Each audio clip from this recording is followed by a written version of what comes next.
meeting to order. That clock's wrong, so I'll go. I think Apple does a better time set for me here. So can I have roll call, please? Chairperson Kimbrough. Here. Vice Chair Bonkowski. Member Alt.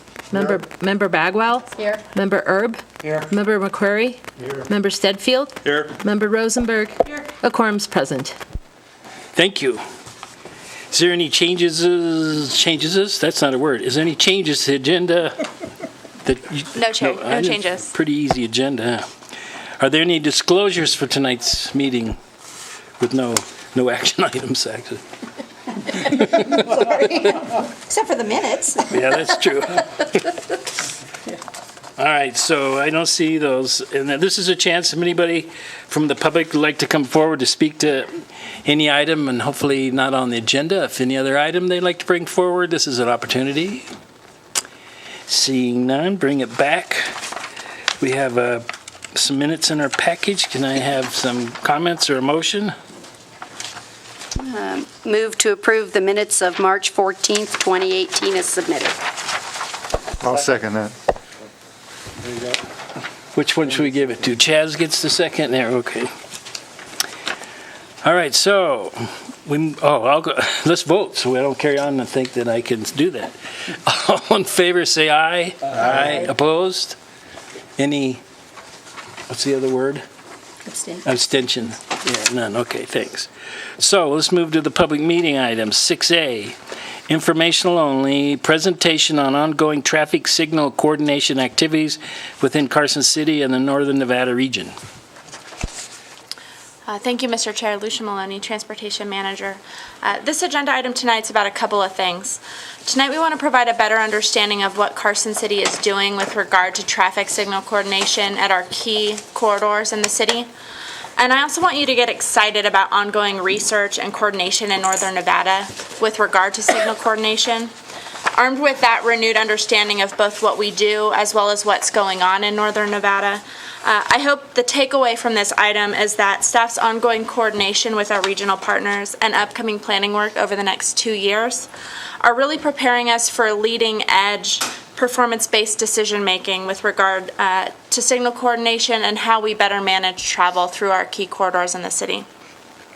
Tonight, James Jacklett, our Control Systems Operations Manager, and Dr. Zong Tien, Professor and Director of UNR's Center for Advanced Transportation, Education, and Research, CATER, from the University of Nevada, Reno, will both be providing presentations to you, and then we'll all be available to answer questions.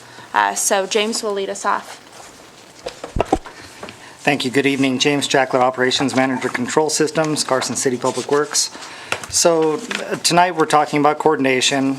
Traffic signal coordination is accomplished by configuring a group of signals to work together to provide effective progression through that corridor. It's not appropriate for all intersections and locations.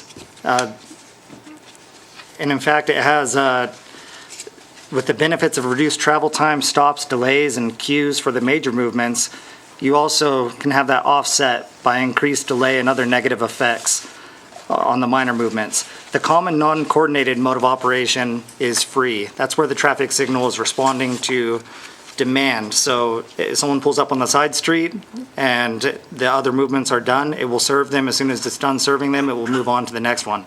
Coordination is different. Coordination is where the traffic signal is held on the main street or the coordinated major movement in order to make sure that people who are traveling along that corridor don't meet as many stops. So traditionally in Carson City and Douglas County, coordination is performed whenever there's a major change, whether that be a new road, a new network, an extension of a freeway, major volumes or shopping corridors. When things significantly change, we go out and we perform those retiming efforts. What we're moving towards and what we want to highlight tonight is the ability to actually assess the performance of those corridors on an ongoing basis and derive data and scores from that, and then effectively know that we've done our best job. So in Carson City, we have 50 traffic signals. 31 of those are coordinated in 8 systems. Those systems are coordinated because that's where the trade-off for having coordination versus not having coordination makes the most sense. I talked a little bit about that delay. If you've been on the side of South 395 in Carson City, if you've been on the side street waiting and you're looking and you're wondering, why do I have this red light? The next time you drive down it and you're not stopping on the main street, that's why. Everything that we do in traffic is a trade-off. When we give time and priority to the main street, it causes delay on the side street. What we strive to do here with our engineering tools and resources and consultants is provide the best combination of progression for fuel efficiency for the masses while not providing unnecessary delay or causing congestion. All of the groups in Carson City have been re-coordinated and re-engineered within the past 13 months. A lot of that effort came into play because of the completion of the I-580 freeway. As you've seen, the volumes, especially with the economy coming back, they have increased, and the future growth that we'll have to the east is going to require additional efforts and road improvements. I want to mention with South Carson Street and with Highway 50 East, those are still NDOT roads. And NDOT's been good working with us. They supported and hired a consultant to come in and re-engineer and provide some of the timing in order to effectively re-coordinate the corridor from Fairview to Jacks Valley on 395 South, and then also from Solomon on Highway 50 to Fairview. So those two corridors are were the ones that were impacted the most with the recent opening of the extension on that freeway. With that, anytime something like that opens, it's bad for a while. We've reached a point of stability out there. However, we're going to have to reassess that as volumes really settle in over the next couple years. Regionally, we're making great efforts. NDOT and Carson City and regional partners have partnered with UNR and with Dr. Tien to look at a regional effort on performance-based signal timing and coordination. So I want to hand it over at this point to Dr. Tien. He has a good presentation highlighted there, and why don't you take it, Tien? Thank you. I'm wondering, what should I stand or sit? No, you're good. You're good. You're good? Okay. Yeah. Because I'm used to stand giving lectures, so I'm not sure here. Okay, I will sit here. If you're going to create us, you can stand. Yeah, I really appreciate the opportunity for me to come here to talk about traffic signals. Yes, I get excited when every time I talk about traffic signals to see whether I will get you excited. The things I'm going to talk about, to highlight the regional activities in northern Nevada, including Carson City area. And then I'll focus on a research that we are doing, actually sponsored by NDOT. And then I will talk about some, cases that we have completed. The activities I'm talking about here, we do a lot of other things at the center. But here I'm only going to talk about things related to traffic signals, and also with the cater involvement. In Carson City, the signals in downtown, those signals, we just completed the reconstruction, narrowing the street, so the signal timing was done recently. Whether we have done a good job or not, whether you are happy or not, I take the blame if it's not good. But I will show you the result later. Right? Basically, we helped the city work on those signal timing. And then the Reno-Sparks area, that's a major metropolitan area in northern Nevada. So there are a lot of things going on also. The main thing I want to highlight related to signal timing is this kind of ongoing annual signal retiming effort. So before, we used RTC in northern RTC used to hire companies from outside because there's really no company locally that has this kind of expertise. So they hire people from California or Las Vegas, and the problem they realize is, working on signals, you really need to know your system, the local conditions. So it really didn't work out very well because they come here for a day and put the timing in, then leave. So about 3 years ago, so the RTC decided to do this in-house. So with the resources we have in the region, so mainly the two cities and the UNR and RTC. So RTC is leading the effort. So but there's about $300K to $400K annual budget from CMAC funds. So every year, pretty much, we retime 1/3 of the signals. So basically, every signal will go through a review, a retiming, once every 3 years. That's kind of a national trend. So other places, every 3 years, you need to look at your signal. What has been changed? So. And then next, I'm going to talk about this signal timing related research called performance-based research, sponsored by NDOT. Now everything is performance-driven. So why performance measures are important? So here are the few things. Performance measures that tell us how well we are doing or how well we have done. If we spend money on the project, did we really achieve the benefit we expect? So performance measures will give some kind of ways of evaluating, how well we have done. But performance measures do not tell us how can we do better. So it's still up to the engineers to come up with a solution. But at least once we have these measures, we know where we need to work. And once we do the work, we know whether we have done a good job. Now, performance measures, transportation system, there are freeways, there are arterials. But freeway, I would say, is more relatively easier to handle. It's really based on how much traffic we have. Once you are on the freeway, there's not much we can do. But arterial is very different. Arterial, you have signals. And your performance is largely depend on the quality of your signal operations. You can have a well-designed roadway, not much traffic, but the signal timing can screw up everything, right? So that's why arterial is still kind of new, and you look at nationwide, there's really no established performance measures. How do we judge whether we have done a good job on signal timing?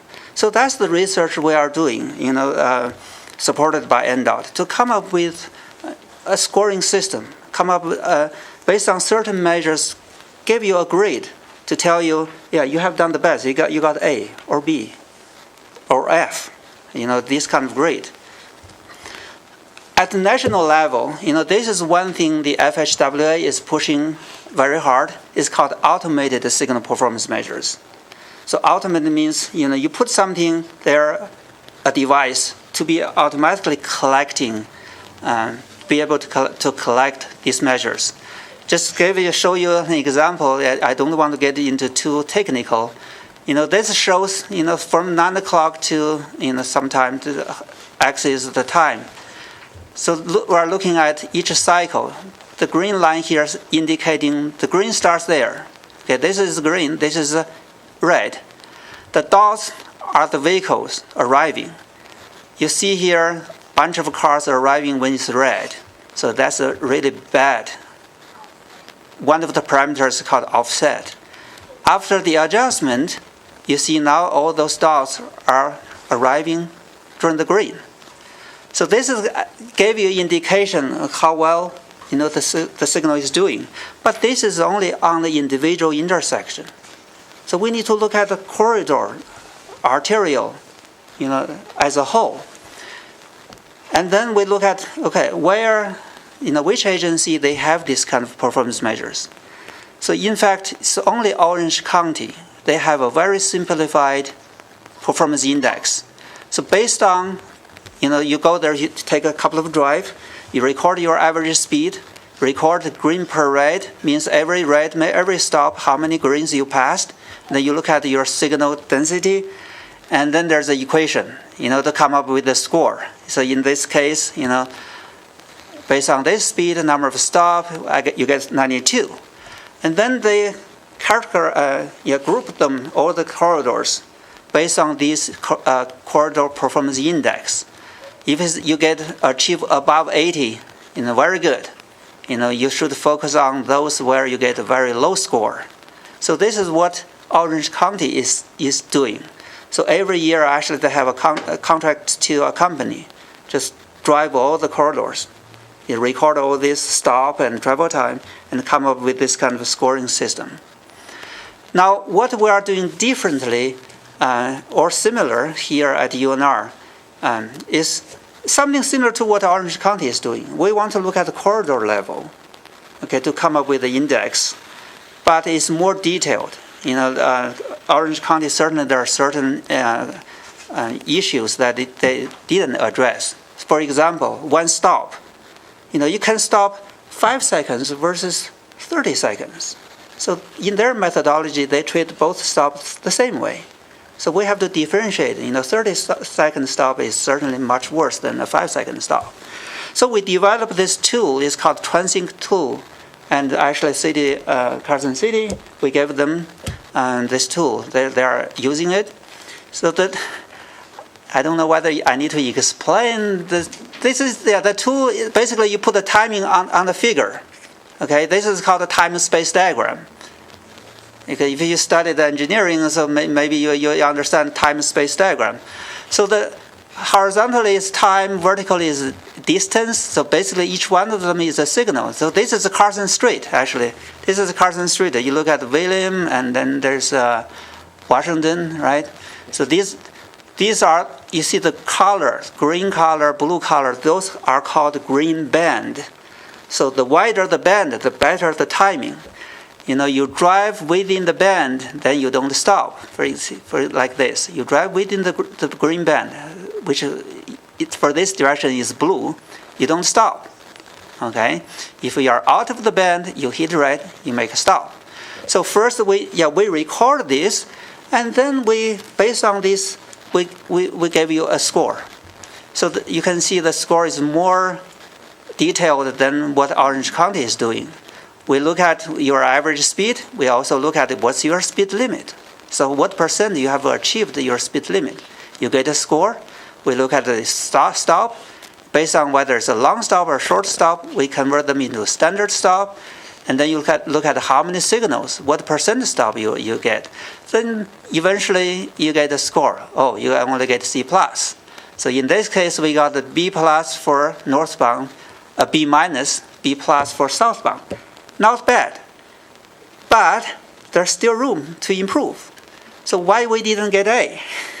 I can tell you a little bit of story. The reason we didn't get A, first, this signal is a larger intersection. We have to run a longer cycle. You can see here you're going northbound. If you're lucky, you get through. You hit the lucky cycle, you get through. You hit the wrong cycle, you hit a long red. Okay, that affects our performance. The other thing is, the traffic volume at a certain point, it does get high. You can see here, one cycle couldn't go through. I was in the band, but the traffic volume is too high, I couldn't go through. Same thing here. Okay, but this only lasts for a short time. So in the B, you get a B, it's pretty good, right? Yeah, it's not terrible, but yeah. Yeah, I want to get A everywhere. That's our goal. But like I said, there are limitations. At a certain time, volume is getting high. You couldn't get there, and that's the intersection. For example, everywhere else you change the flashing yellow arrow. I don't know whether you like flashing yellow arrow or not. That is really important actually for traffic progression. That intersection is not flashing yellow arrow. I don't know why you didn't change that. So, yeah, it's still the old doghouse. So there are a lot of limitations with that kind of display. Okay, so that gave you a kind of idea what we have done with this performance index. So we are still doing fine-tuning this framework, try to take into consideration the traffic demand level. Another case is in Las Vegas, in the Flamingo. This is a little bit different story.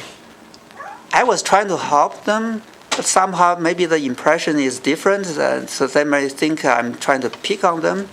So when I tried to implement new timing, they told me don't touch these two signals.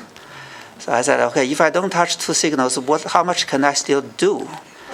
So later, actually, I found we can still do a little bit better. So you can see on the right is after, on the left side is before. Based on the travel run, you can see the track, right? The tracks. You can see it. We go through most of the time, but before you make those long stops. So there's proof, which is better or not. And also we have videos. If you are interested, you can visit the YouTube. I post many videos, including all the cases I've done, not just in Nevada, but other places, including Germany and China. So I post all those videos where I have done. You look at the video. This is after. This is before. In fact, up to this point, the before is ahead a little bit, but you see this is heading to the red. You are going to hit a long red, versus this is within the green band. So that's where it makes the difference. Again, I'm not going to play the video here. You can, if you are interested, you go to YouTube and you play the video. You see the side-by-side comparison. In Reno, this is another case we did in one of the arterials, Wells Avenue. You can see it on the top is before going southbound. The bottom is going after. It's going northbound. Top is before. Bottom is after. Okay. So from the track, you can see it is after certainly is much better than before. And we also did a calculation. Okay, the timing is better, so what's really the benefit? The benefit-cost ratio. So we look at the travel time savings. Let's say per trip, in that case, we save about a minute for each trip.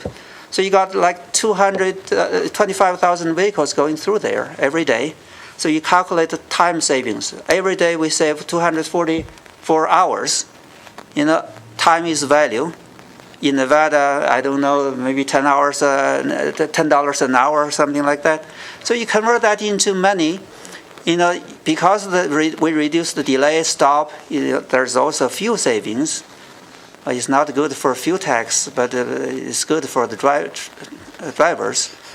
Yet on average, every traveler, saves about $68.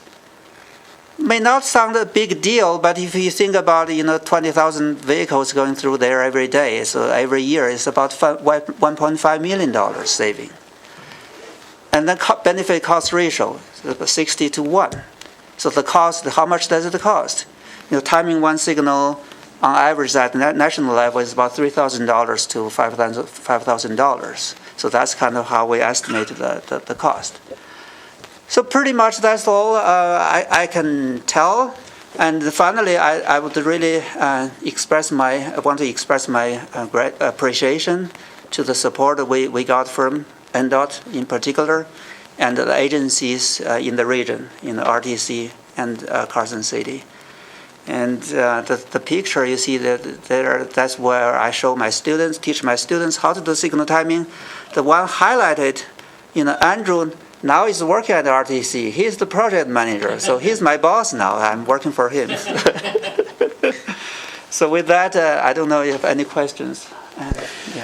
Any questions from the board? Lori. So can you go back to the Carson Street one that you had with the number, the one you just had, up one? With the data, that one. Uh-huh. So are you saying you could actually dial that in by even time of day to be able to handle, like you said, maybe the peak hours is 7 a.m. to 8:30 a.m. and you can then time it by time dates, or is it you can only time the light for the whole day?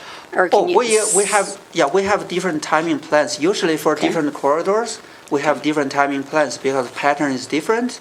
But for this Carson City, traffic volume is not the main factor. It's actually the pedestrian. because That we want to causes take it? care of the pedestrians. Okay. And I forgot to mention exactly what we did on Carson Street. Before you had 2 lanes each direction, we had 1 second cycle. So you go whole round, it takes 100 seconds. So you are on the main street, you're good. You're coming from the side street, you have to wait, right? So everybody has that experience. So now the cycle is 65 seconds. It's very short. Even you come from the side street, you don't feel that you need to wait that long. On the main street, you can see that you still pretty much you go through most of the time. Sometimes you make a stop, but the stop is going to be very short. So that's the change we made. Now the timing plan, I believe we only run one timing plan, 24/7. No, on this one, you can see this plan says MD, that stands for midday. We do tailor, so what we do is we look at the volumes and the diurnal curve. So we look at how the volumes occur over a day, and most intersections across the nation run in free or that fully actuated operation at night when there's nobody on the road. And then we look at when the volumes pick up in the morning to the point where it's necessary to pick up a plan or to initiate a plan. We start the plan at that time. And it varies via day of week, so weekdays are different than weekends. And oftentimes you can find repetition in those volumes, so a morning plan may serve a weekend for a period of time, but we do change this throughout the day as applicable for those areas.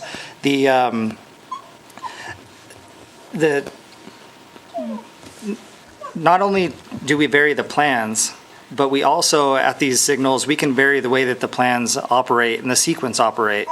What I mean by sequence is which indications, which movements come up in what order. On Fairview, up until recently when the freeway extension opened up between I-580 and Carson Street, through time of day, we would inhibit the permissive movement, that flashing yellow arrow. We would take that away because we had crashes out there with those heavy volumes and people taking too much risk, trying to sneak a gap. So we use every tool that we possibly can to bring these plans in and align them as necessary to meet those volumes. Can I ask then specifically, if I'm looking at that, the first one, average speed, looking at all of them actually, so the speed limit on Main Street is 25. Are you saying at the midday, we're actually only achieving 14.2, 10.7, depending on which intersection? So the speed is way down from the speed limit. Is that because they're unable to go the speed limit because of the traffic control and volume? Are we restricting it to keep the speed down?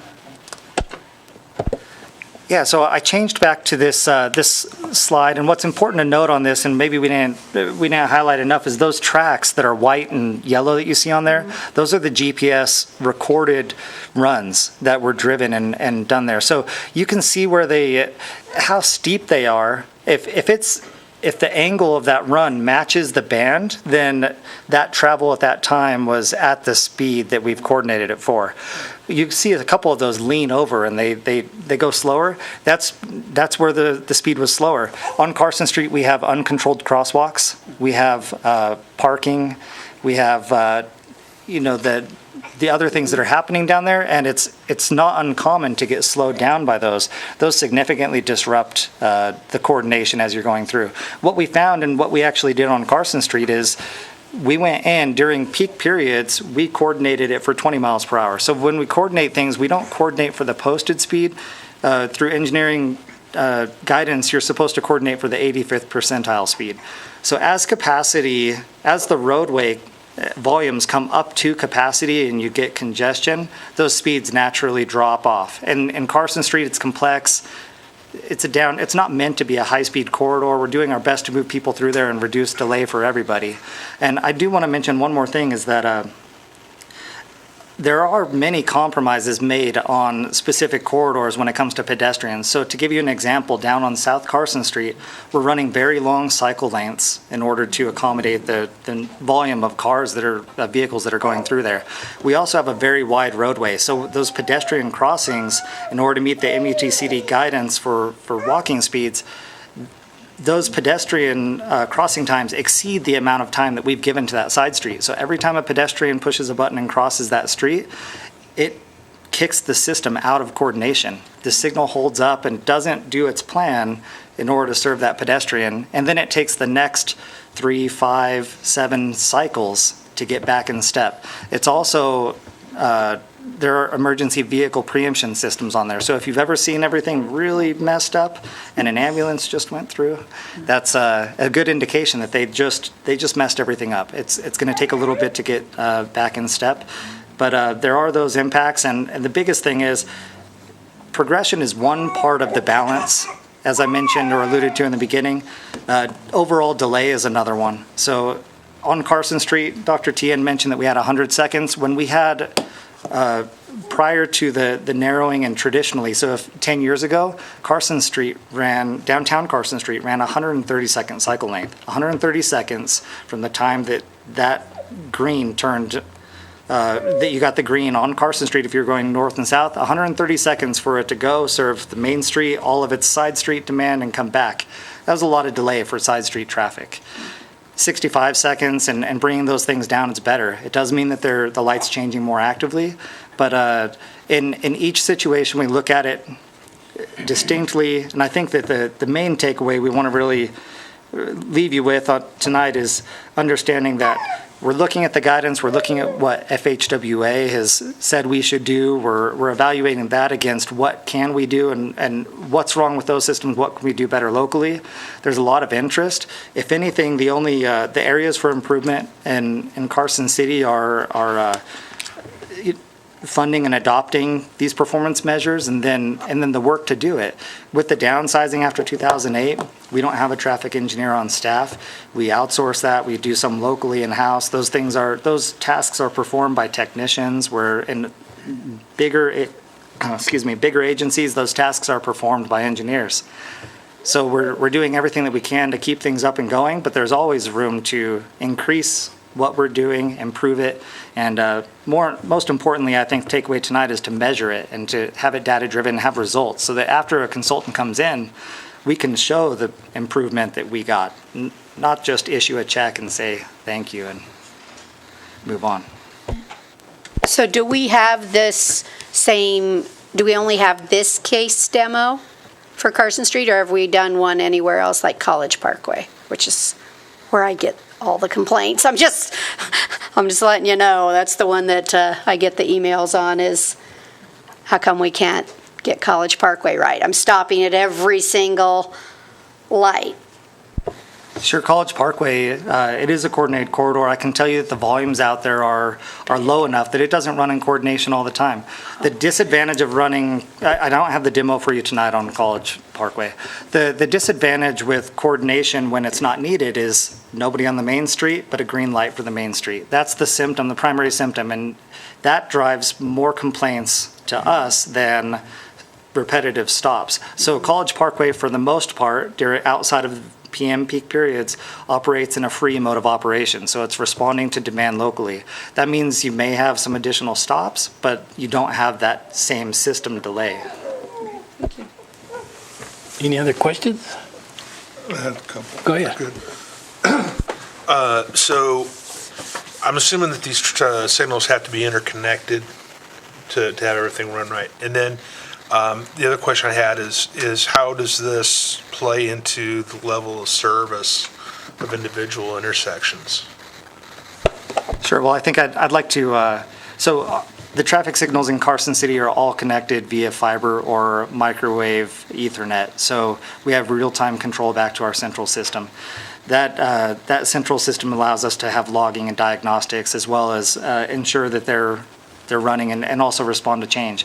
I think that as far as level of service for an intersection, is a traditional measure, but it doesn't give you a corridor level. It's specific to that single intersection. And that's one of the weaknesses or the vulnerabilities of this signal performance measure issue that Dr. Tien highlighted. a single intersection, level of service is efficient for determining if you have the proper geometry and the right amount of lanes and things necessary. Once you tie it into a group, as you can see up here, Carson Street is fairly simple. This is a fairly simple corridor.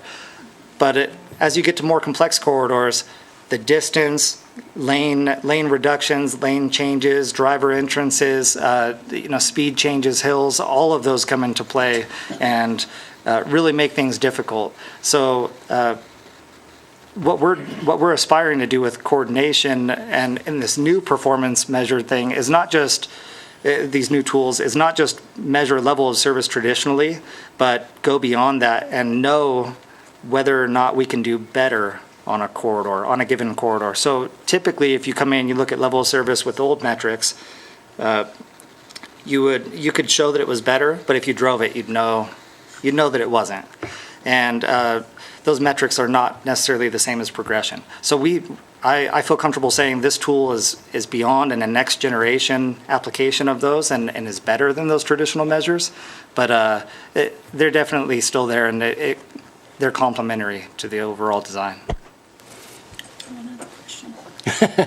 Go ahead, it's all right. He actually just made me. You all excited about Yeah, it made me. Well, signals was my agenda item anyway, so it gets me to thinking when you talked about do we have enough lanes, not enough lanes, can the traffic handle things? So can we look at something in the new design for South Carson Street and whether we're going to have fewer lanes and things like that? Is the signal data and all that taken into consideration in the traffics, and so that we don't do something wrong and then we apply this and go, that wasn't such a good. I'm just wondering, is there a way to coordinate everything in advance to make sure we're making a good decision on the lane reductions?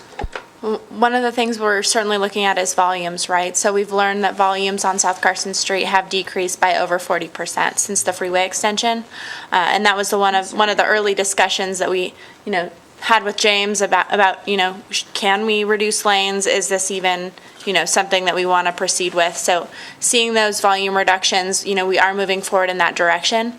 But I did want to touch on a point that James made earlier about the pedestrian crossing times. So as you narrow the lanes and narrow the crossing distance, then that becomes a different trade-off where maybe you gain some time and increase your coordination capacity and capability. So we're looking at all those things. And I just want to add to that this tool specifically does not take into account volumes. This is not a volume tool. This is strictly what is the optimal progression that we can provide for this given the geometry and the volume, the splits or the amount of time that we have determined is allocated. There is a diminishing return on lanes. So South Carson Street, for example, you've seen out there when they had lane closures in the I-580 construction, you drop one lane, you can't make it up by adding a little bit of time. That's where we come into our travel demand model. That's where we come into planning. And my job at the end will be to make it work. I feel comfortable and I trust the planners. They say that we'll be okay on that. I think we will. In 20 years, our job is to continually reevaluate. If there's dramatic changes to trips, then we'll have to look at it again. But there is a trade. I think there's a balance with adding those multi-use paths and the other items that make it a healthier corridor. No more questions. I have a couple, at least actually they're all being answered slowly but surely. Let me ask, if you throw a roundabout in instead of a light, does that increase speed and timing through the city instead of traffic lights? Trade-offs, sir, trade-offs. No, we recently had a traffic engineer look at whether to put the roundabout at Sonoma, for example. And one of the comments was, you should consider whether that roundabout would help signal coordination or potentially interrupt the coordination. So those are the types of things that we're looking at currently. And I have a lot of respect for the presenters here today, very knowledgeable. And that's why I didn't become an engineer, I became a park ranger. I couldn't handle that stuff. And then people who are colorblind or red have a really tough time with that graph. I'm a table person, and that all came together for me on your table there. So it was a really good presentation. And I appreciate that, and a lot of knowledge, and you have a great staff person here to help you through all this stuff, and somebody waiting in the wings to help you do the programming too. So it surprised me, you said they did it in one day in Washoe County? They can come into Washoe County for one day and program the lights and leave? You said one day, so I didn't know if you... Past Did you- consultants. The consultants that you said brought in, they came in for one day and then left. Is that... Yeah, It only takes one day to do? you need more than one Oh, I day. thought you said Yeah. there, okay. You need more than. Oh, Yeah. okay. Yeah, you need to observe and make change and observe.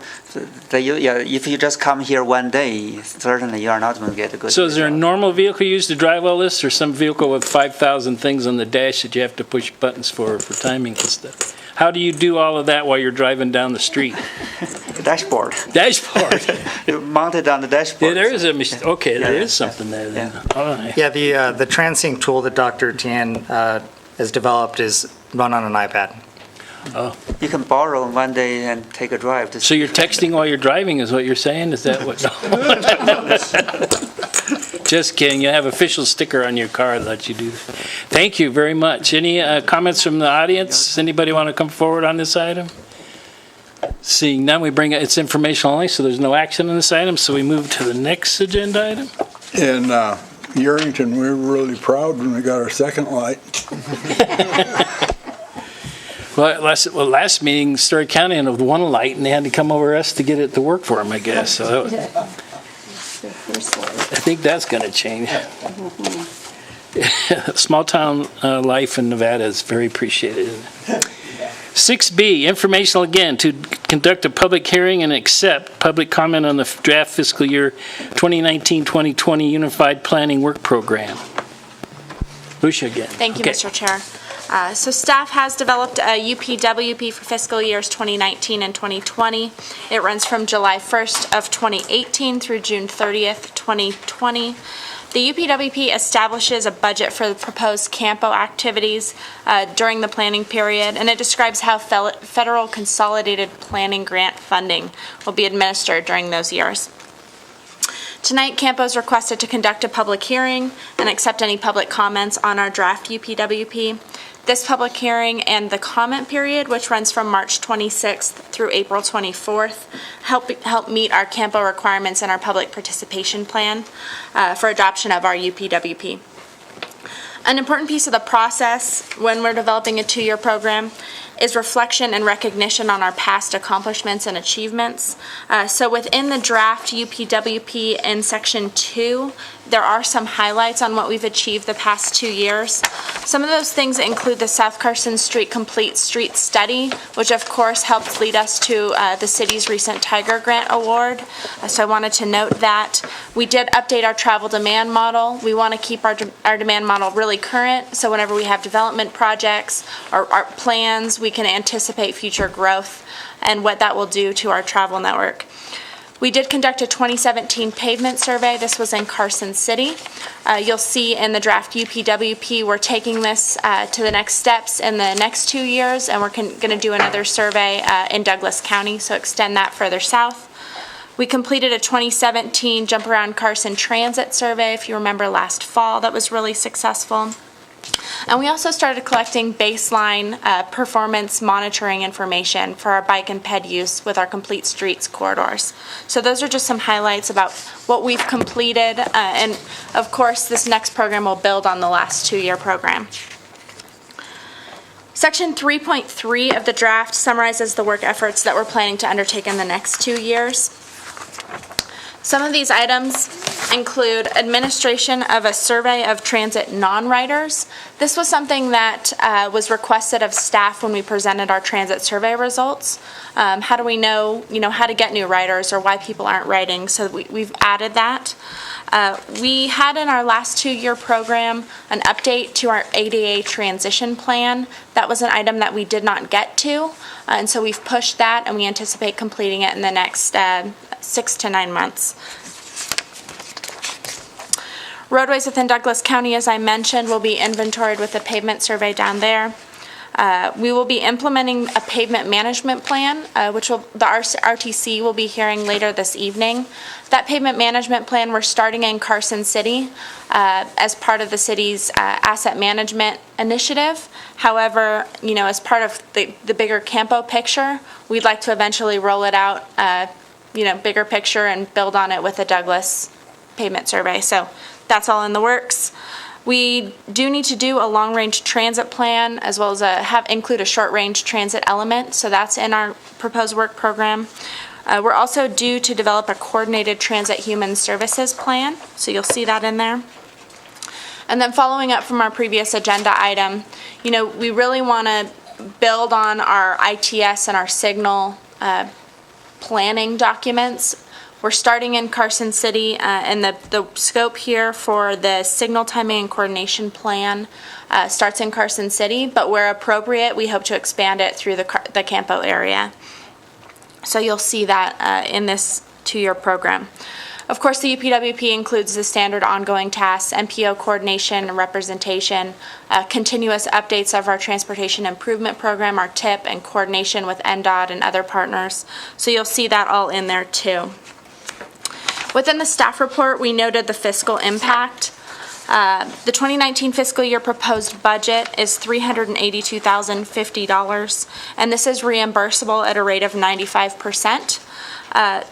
If you've been following UPWPs in the past, we do our local match. We split it amongst our partners.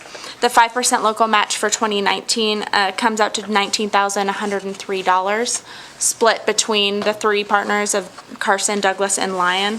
I will say that due to the way that the carryover and the rollover amounts from previous years worked out, our budget for 2019 is slightly lower than 2018, so the local match went down roughly 2%.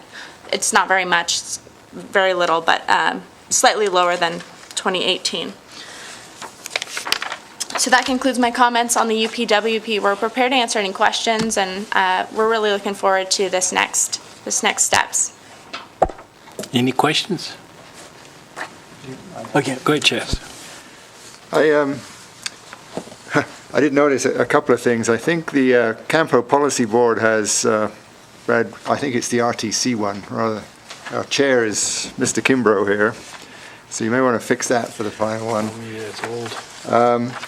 And could you sort of give an overview of how all the other plans which are listed in here, particularly the RTP, sort of fits within the UPWP? So I get the sense the UPWP is the overriding sort of document that sort of is the umbrella for all the other ones. Is that how it works? I apologize. Can you ask that question again? Yeah. So is the UPWP the sort of overarching plan that and the other ones fall under that as sort of separate elements of it? I mean, they're referenced in here. I just wondered how those things fit together. That's a great question. So the UPWP really is the roadmap of where we're going with all of our planning documents. So it's essentially the budget for how we're going to spend those federal planning dollars for both transit and non-transit planning dollars, which combined are referred to as the consolidated planning funding. Okay. Thank you. Any other questions? Seeing none, anybody from the audience want to come forward to speak to this subject? Seeing none, it's informational only, so I don't have to call for the question. So we'll move along in the agenda. Oh, let me ask a question. Have you had comments on it yet? No. No. Is that very common? For Carson, yes. Yeah. Okay. Because you do such a good job, that's why, right? She'll take that. Yeah, there we go. Say thank you very much. So, any future agenda items next on that? I won't go into too much detail, but in May, we will be bringing back the UPWP for approval. That's probably the one item, be an action item then, no, at least. It will be an action item. There may be additional items, but that's really our staff focus in my brain right now. Is there any board comments? I'll start down with Sandra. Sure. I just wanted to, congratulate you all on the Tiger Grant and for getting the Secretary of Transportation out here. That was pretty good event, and Xander even got his picture taken with her, which is nice. And then, as some of you remember, about a year and a half ago or so, we worked on an agreement to sort of sub-allocate or allocate some surface transportation block grant funds to CAMPO, and we just want to say that that is going really well. Things are getting obligated and done. There is some carry forward, but it looks like there's plans to continue spending that, and we look forward to continuing to work with you all. We'll probably be looking at a meeting soon to look at kind of making sure we have plans for the next couple years, but that is going well. The money's getting spent. I know we had some language in that agreement about what happens if it doesn't get spent in a timely manner, and that doesn't seem to be an issue so far, and we look forward to continuing that working relationship. So that's all I have. Thank you. John, anything? Nope. Lori? Chaz? No. So we're ready. Where are we at here? Board comments, public comment. One more chance to come forward over some item you wish to speak to tonight. Seeing none. The next meeting is scheduled Wednesday, May 9th here in this room. Can I call for adjournment, please? A motion?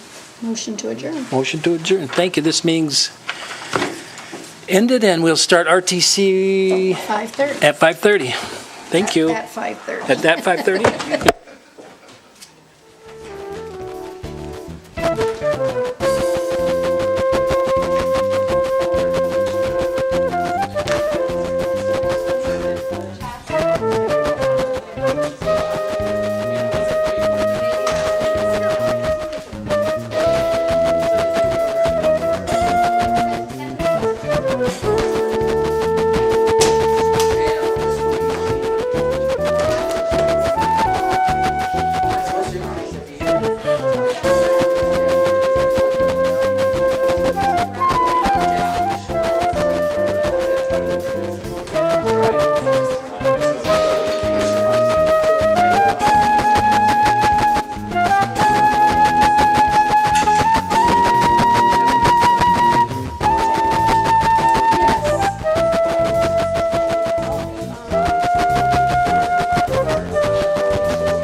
Commission to order. May I have a roll call?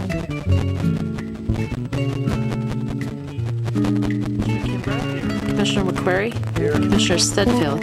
A quorum's present. Thank you. Do we have any changes to note for the agenda? No changes, thank you. Thank you. Do I have any member of the RTC have to inform me of any disclosures necessary? We're good. Thank you.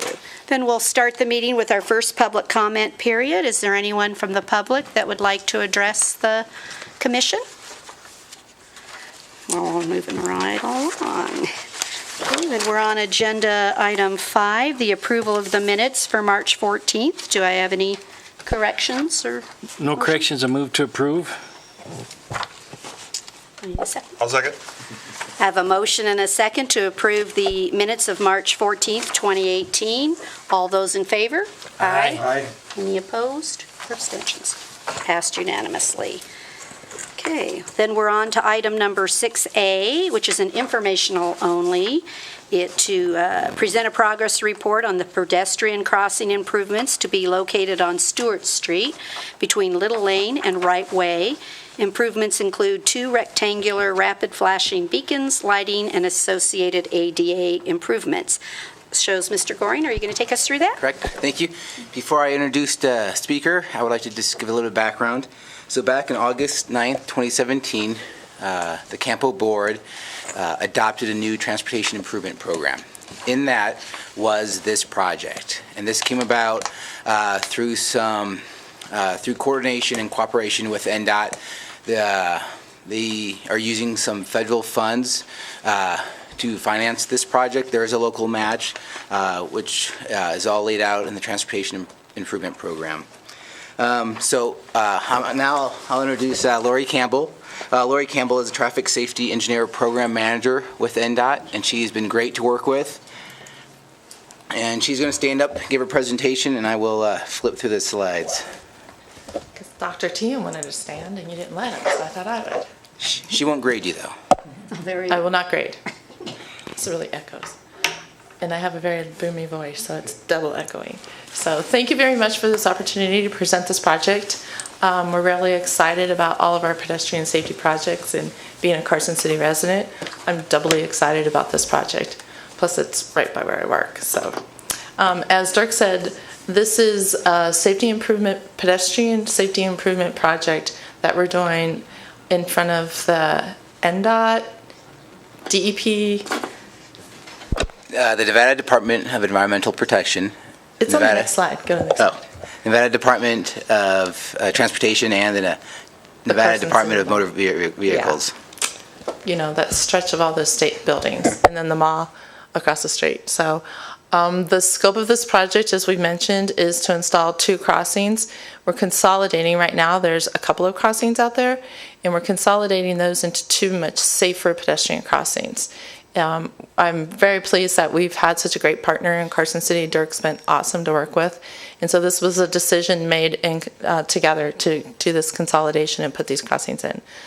We're looking at a construction schedule of fall of 2018, which is also we're working with Dirk and his slurry seal project that he's doing around the state to make sure that we're not doing 2 projects at the same time on the same road. So next slide. If I may interrupt. Definitely. We had, as you all know, we had a slurry seal that was going to take place on Stewart Street. As this project was moving forward, we identified an issue because there's restriping, and so we didn't want to put down a slurry seal, have to remove the striping, and have a restripe.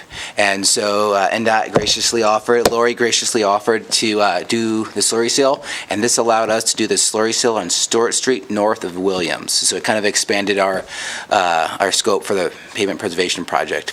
So, sorry. Thank you. That was kind of self-preservation of trying to get that coordination in. I just called Dirk up one day and said, I'm gifting this to you. Do another road in Carson City, please. So, our Dirk mentioned that we're using federal safety funds for this project. So our federal safety funds are in support of the state's strategic highway safety plan. And in that strategic highway safety plan, we have these focus areas, pedestrians being one of those.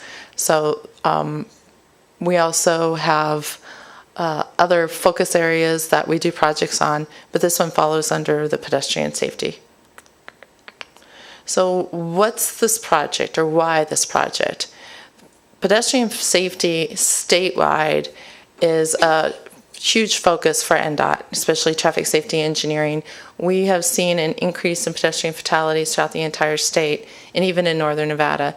So we're spreading our money, getting out there and looking for locations that we can make it safer for pedestrians. And I'm a pedestrian, so I take this close to heart. I walk to work every day, and this is going to help me, so a little selfish, right? We're going to install, like I think Lori mentioned before, the rapid rectangular flashing beacons. These are similar to the ones that you see further down on Carson Street, only we're also going to enhance it by putting ones up over the lane.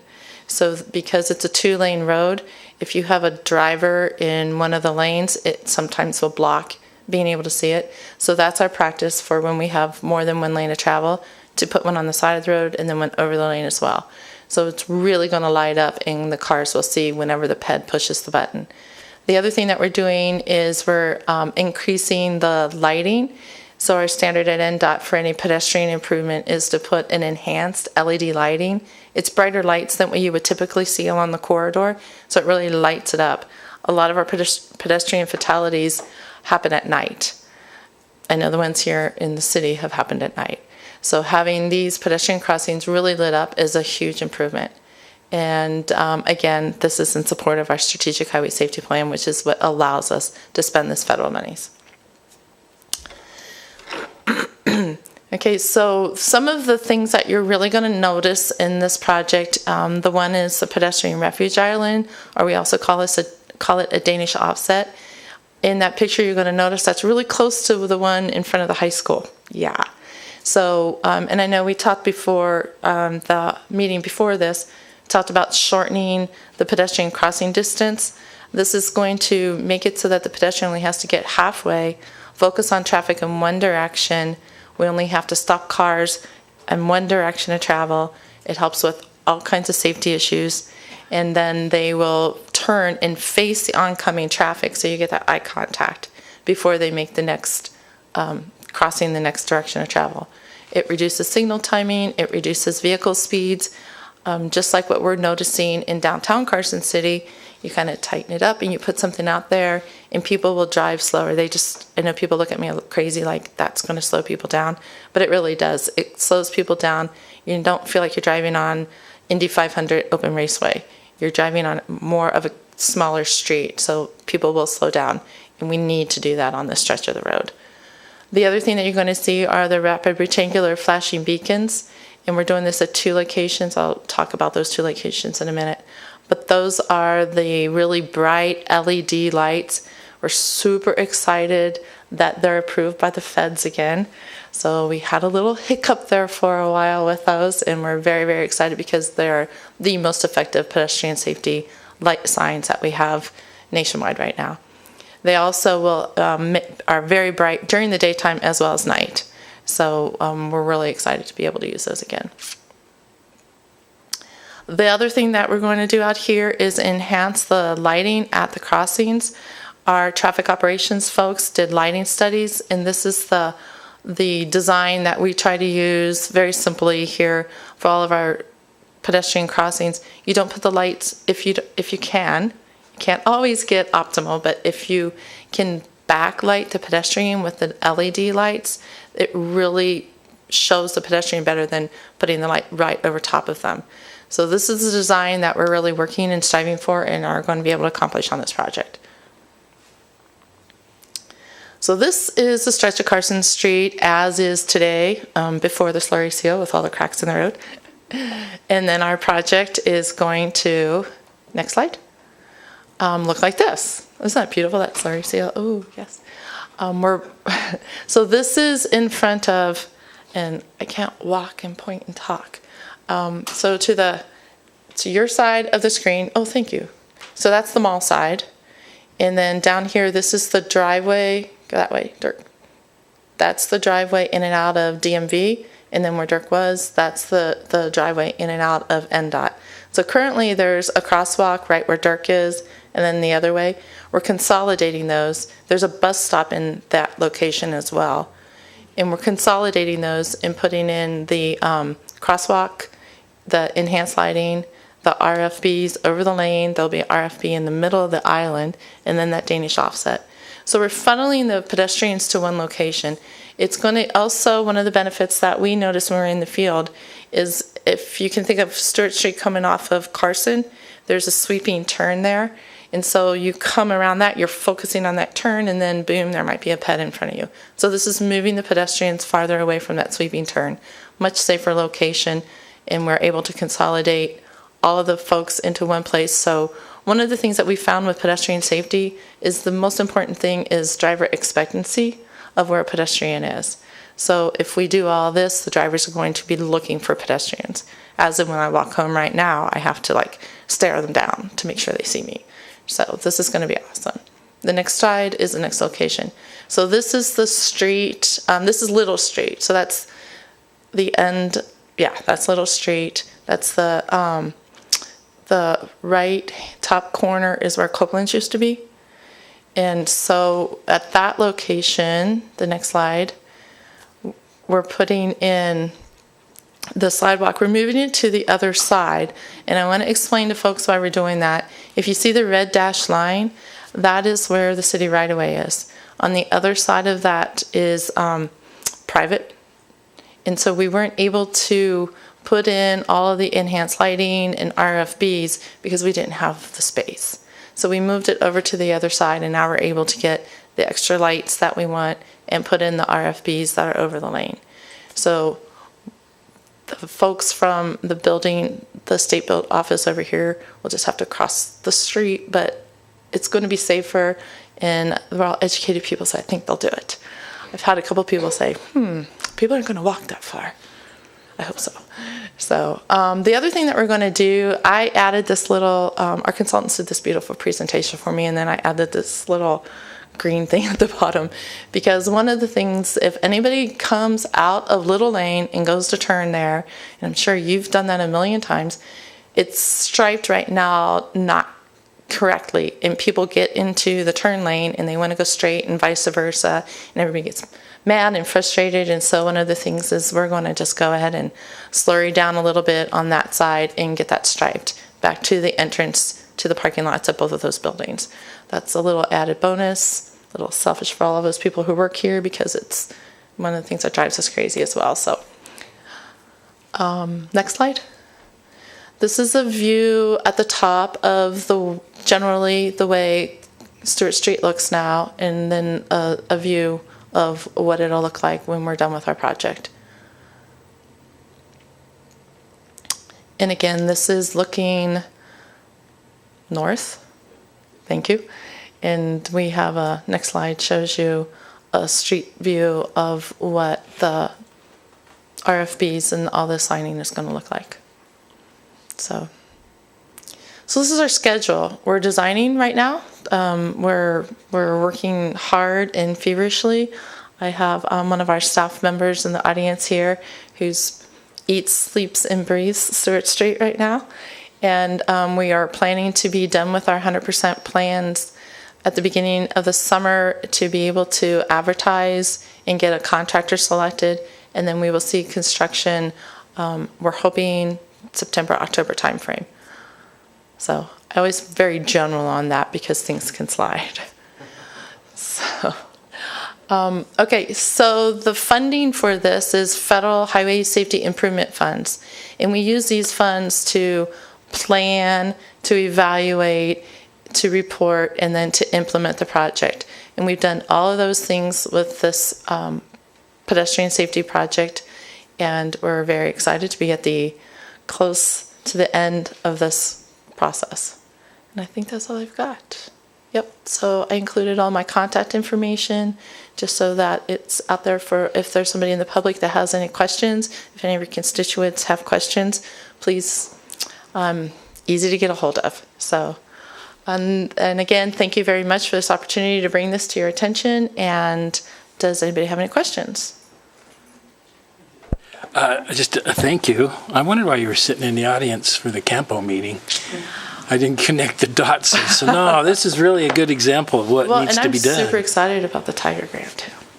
Yeah, well, that's huge. Yeah. That's like, everybody's. Yeah, that's huge. That was. I was applauding in the audience. Yes, and so your poor staff position that eats, sleeps, and eats and sleeps. They must go to Schott's Bakery all the time when you're doing your work over there. I'll recognize Sean Wang is the engineer that works for me that has been working really close on this project. So he's doing a great job. That's great. Yeah, that mall keeps getting better and better. So it just increases that and a lot of activity between the two. Yes, so that's great. That's a great example and good work. And I was glad to see the islands added because sometimes that's hard to get the money for. So. Yeah, and it's a wide street, and so it really makes it a lot safer. And it helps because people don't understand when there's a break in when there's a turn lane, whether you're still supposed to stop and wait for them to get all the way across or not. I know. So at the island there, most people may learn, it might be education, that they can move through if they got to the island. The island also, and I did not mention this, the island also is going to help people to be directed to where to turn in and out of the mall. Right now, it has a twiddle, which is that open two-way turn right, left lane, and we call it a twiddle. Anyway, so you can turn, you can get in there and turn wherever you want to. Yeah, this is going to be delineate exactly where cars should go to make those turns, and that's really important for pedestrian safety because if the cars are doing their own thing, they're not thinking about where the pedestrian's going to be, and we have a lot of problems with that. So it's another good thing about that. You're welcome. So, Lori, do you see that it'll take a little while, or do you think pedestrians will immediately not cross corner to corner, that they'll actually come to the middle? Because both sides are now going to walk to the middle instead of having the crosswalks at the corner to corner, that people, because we're all taught you can cross corner to corner. Right. And your intention is for them to not cross on the corners anymore. So when we looked at the land use generators that the folks are going to, we felt that this was still getting them to where they needed to go with a little, if none, going out of their way. So, you're still going to get people who do what they're going to do. We get that now, people, jaywalking all over. But what we've seen is that when they see a much safer place to go, that they'll tend to go and use that. So I took a class one time and the FHWA lady said that pedestrians are like wildlife and they'll just go wherever unless we funnel and direct them and show them the best place to go. So that's our goal. Yeah. Well, half those people work at NDOT, so they should know better. I know. And trust me, I'm talking to them. So. Any further questions? I think this is a long-needed project, so good job on that. I do have a couple of questions. So there's an island, the Danish crossing on the first one, but on the northern one, there is not an island, right? I mean, it's too close to the intersection, so you can't fit it in. Okay. Are the center lights on both crossings, or do you have the lights on just the outside on the northern one? Just on the outside, because we don't have a median for it. Okay. The road is a bit narrower there, and we weren't able to get a median, a pedestrian refuge, and allow all the cars to make the turning movements that are necessary there. Okay. And then not the flashing beacons themselves, but the better lighting, is that at both locations? Yes. Okay. Yes. And so I think that answers the next question. So on the one which is, does that lighting on all the time when it's dark, or is it just when you press the button? No, the lighting will be on all the time. Okay. It'll be a typical street luminaire, but it will have a higher lumen. And I don't need to get, it's just brighter. And then just another question. So now you've moved the southern one to mid-block, as Laurie pointed out, and then you're up against the planter on the backside of the sidewalk, right? So people are going to want to go, you may want to bring it up, Dirk, I mean, if you've crossed, they're not going to want to walk to the driveways on either side. They're going to go straight across the extension of the crosswalk there. They're going to walk across the planter. We actually are doing a lot of improvements to the sidewalk there. And so we can't stop folks from that, but we're doing our best to try to guide them to the sidewalk. So we're doing some sidewalk improvements to make it nice, new, shiny sidewalk that'll direct them to the openings. Well, yeah, but once they've crossed from NDOT to the mall, they're going to go straight across that planter. So my suggestion is you just make that pavement, because it looks like it's blocked out on the parking side. Like, you need to have a gap there so that, because that's where they're going to walk. I see what you're saying. And so you may as well make it so they don't have to wade across a wet planter in the winter. You may as well just pave it so that they can utilize that and have a striped out space on the parking lot side. I guess you'd have to work with the mall, but that's where they're going to go. So. Yeah. Yeah, we can definitely reach out to the mall owner. We actually have already. We did kind of talk to them about the project. We did note that one of the things that we tried to do with the design was not to negatively impact the access to the mall. So we were happy that we didn't have a negative impact. Also, just kind of building on some of Lucia's comments from the CAMPO meeting about trade-offs, right?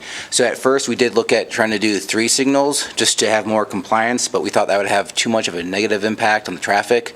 As you may know, Stewart Street is a collector roadway, and so it is there to move traffic, and so we have to kind of get that balance.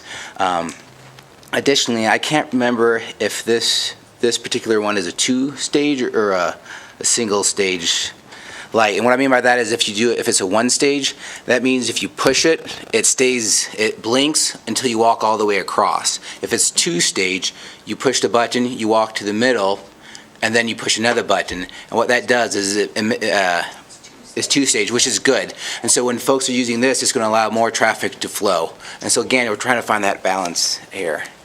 Yeah, I looked at my brains back here and I have too many projects to remember all the details, so yeah.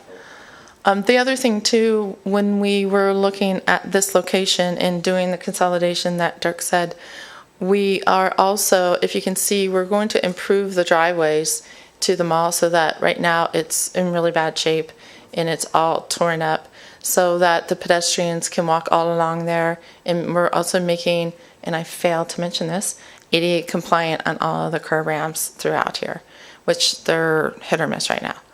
So so we're hoping that those improvements will encourage people to not cut through, but we definitely can coordinate with them all and see if we can put a little bit an opening in their landscaping there. It's just another square of concrete, so it's a great idea. I think I agree with Chaz a lot there, having been in that mall for many years. They'll just cut through there, and since you're helping the mall out in some driveway work they need desperately, actually that whole parking lot on that side's in pretty bad shape. Maybe we can only go back to that red dash line. Yeah, so, okay, good idea. Cool. Any further public comment? If not, okay. Thank you, Ms. Campbell, very much for your presentation, and looks like a nice project. Great, thank you. Okay. On to item 6B on the agenda, and this one is for possible action to authorize the Carson City Regional Transportation Commission to reimburse the Federal Highway Administration for scoping work associated with federal lands access on our FLAP grant for Kings Canyon Road and the Trailhead Project, and that is Mr. Gorey. Thank you. Back in November 27th at the RTC, we got approval to submit a FLAP grant. FLAP stands for Federal Lands Access Program. This grant is administered by the Central Federal Lands, which is part of Federal Highway Administration, DOT. So the proposed project was to reconstruct about 0.73 miles of roadway of Kings Canyon Road and to expand the existing parking lot, to do storm drainage improvements, and to add some restrooms. So we put together an estimate, and that estimate is right around $3 million. we've got shortlisted, so that's kind of like tentative approval. So what they do is they send out a scoping crew, and that's what we're here to talk about. It's an agreement to scope. We will be providing a 5% match to that scope for a maximum of $3,000. And so once we scope it, what's going to happen is Central Federal Lands will submit kind of a revised estimate. Just so you know, with the Sierra Vista Lane project, there was an increase in the scope, and they deemed that it was appropriate to increase the cost estimate, and so that grant went from, like, I want to say 2.9 to about $4.5 million because they saw the need for the storm drainage improvements. We're hoping that difference is not that much this time. We learned a lot with the first grant, and we actually used numbers from Sierra Vista to help with this estimate, so we think we're going to be closer. So just kind of maybe a little highlight on the schedule. If the agreement is approved, and then if Central Federal Lands gives us final approval, they are looking at doing a design in 2019, the fall of 2018, and then doing construction in the fall of 2019. So it'll be a very quick project. And they've through this scope and through the project, they're proposing to deliver the project, which is similar to Sierra Vista Lane, which means they do the design, they handle the construction, and it makes it really easy for us.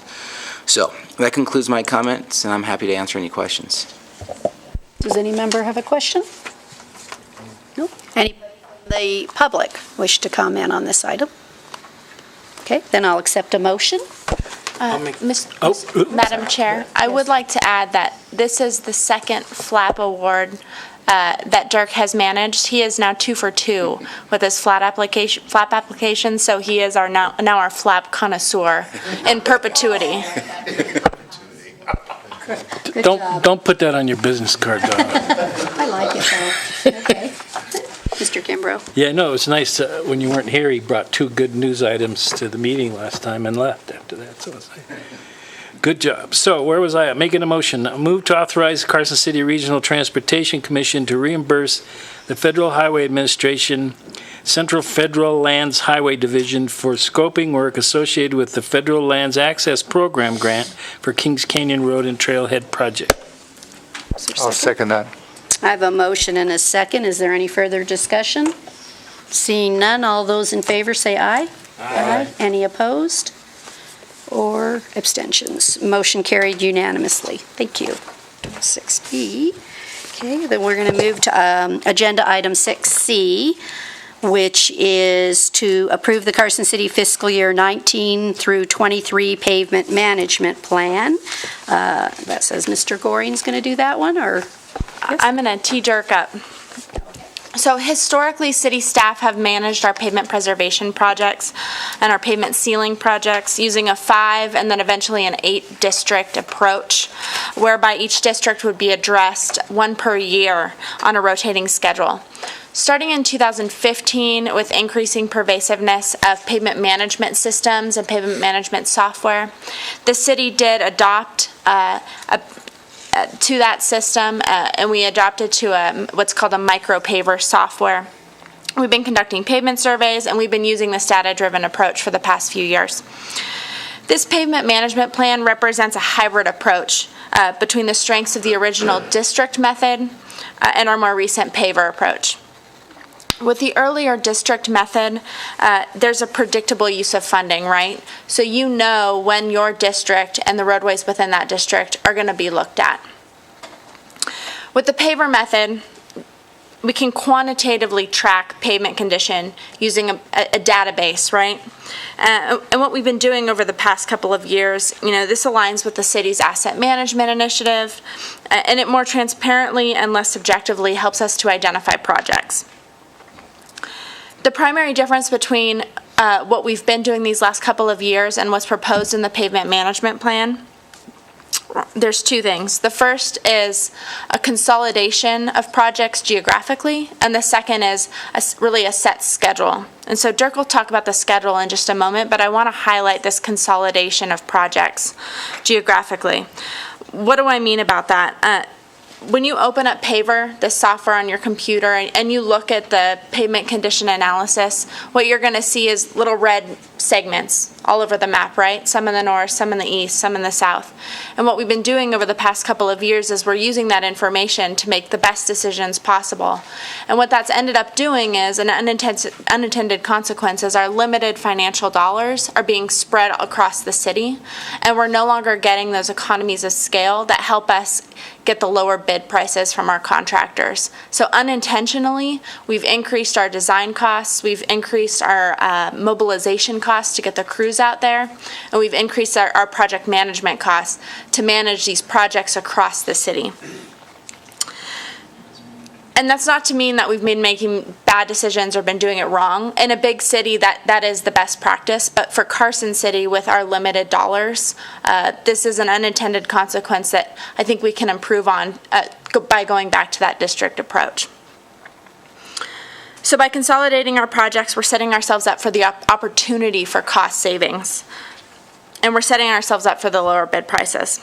I did want to make one final note before I turn it over to Dirk, is that while this plan does represent increased transparency and fiscal prudence, I believe, it doesn't predetermine any specific decisions that RTC would otherwise make in the future. I did want to state that.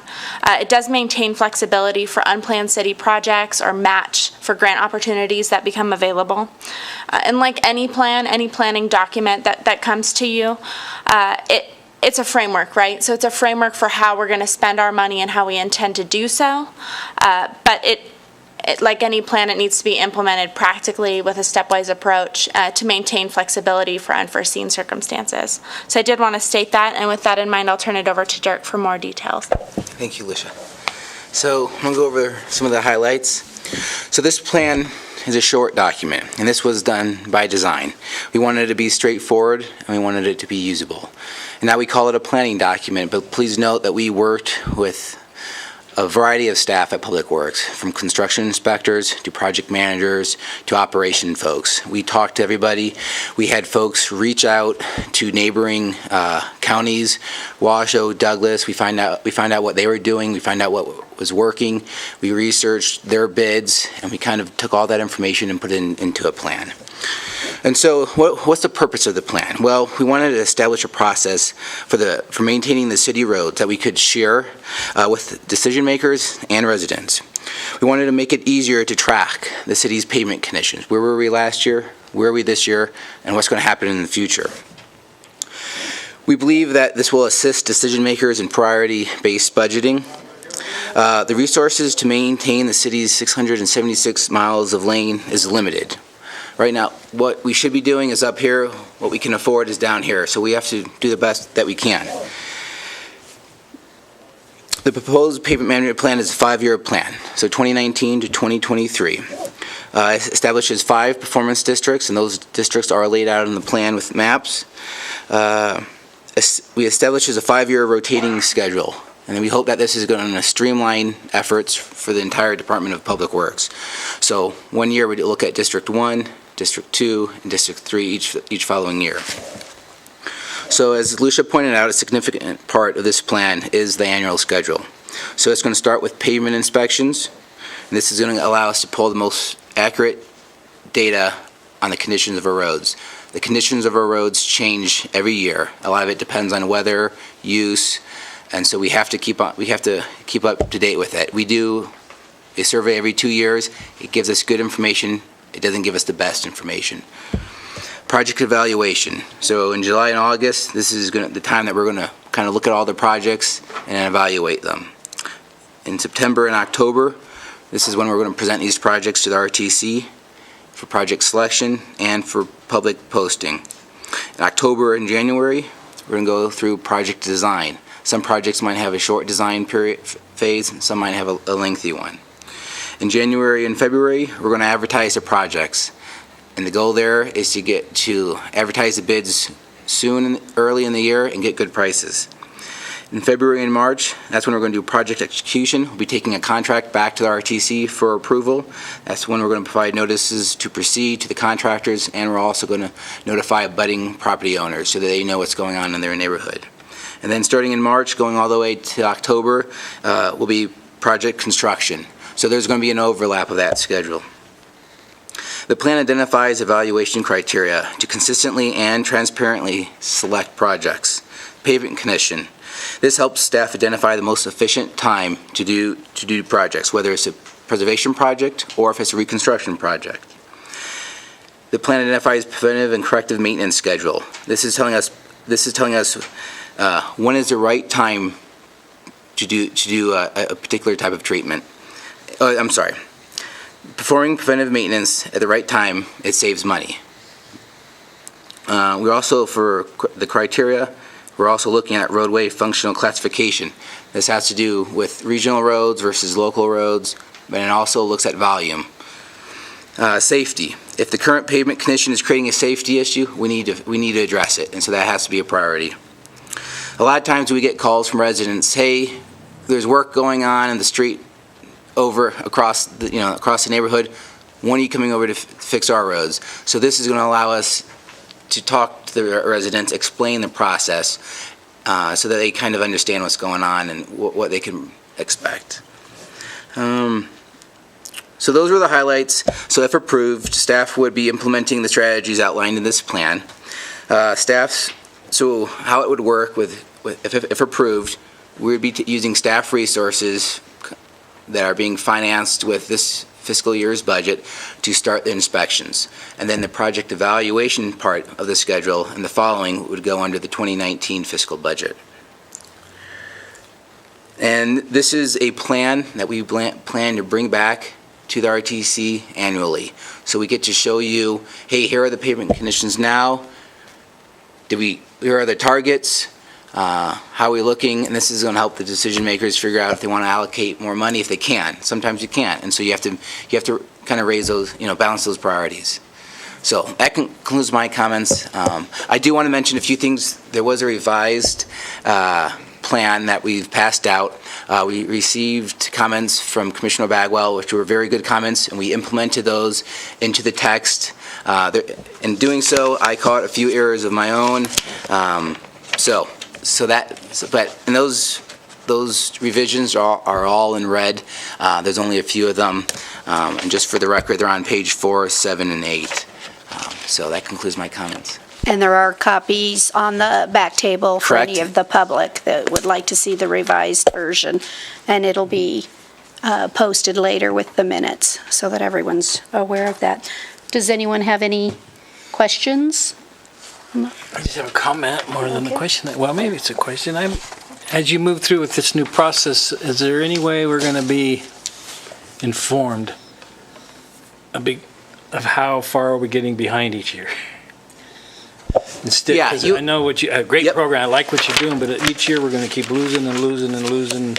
Correct, and So- you'll see it in the back of this, that we call it a annual performance report card, but it kind of gives you the percent change from the previous year. So you kind of see it there, but if you guys ever need more information, you let us know, and there's tons of information, and we're really paring it down, so we're happy to present more. The way we've set up this plan right now is we've started with some core performance metrics, but even, as we start going this year and next year, I anticipate that you all and members of the public may want to see the information in a different way. And so the way we've set it up with, I believe we called it appendices, and so we can add to the plan to show data tracking over time, which is the intent, right? So that we can learn and be more transparent and make better decisions going forward. So I didn't see in here, maybe the terms aren't being used, and I can't remember the term. When your crack is 8 inches wide, you can't use crack fill. So what did you call that? And I thought the Board of Supervisors gave special money for that. Is that developed into this program too? It's a part of it, and so, for example, that's like when we used that treatment on Arrowhead and a few other streets, and you had a wide crack, and so what you did, instead of doing a crack fill, you just saw cut the road, and you just put new asphalt.